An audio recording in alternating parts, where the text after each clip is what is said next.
Maasa mo na yan! Baka hindi ka pa nakapollow sa aming mga social media accounts.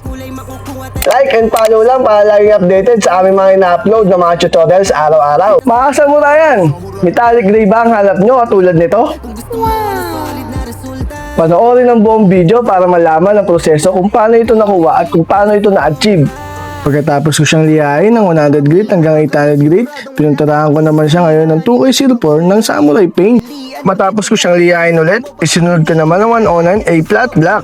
Layer by layer lang ang aking pag-apply para mas maganda at lumitaw ang black natin sa ating top color. Isinunod ko naman ang ating top color na metallic gray.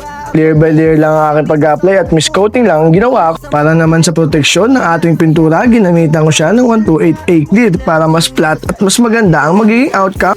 At ito na ang resulta. Kitang-kita nyo naman kung gaano kaganda at naging bago ulit ang ating NMAX. Diba ang bangis? Follow us for more tutorial videos.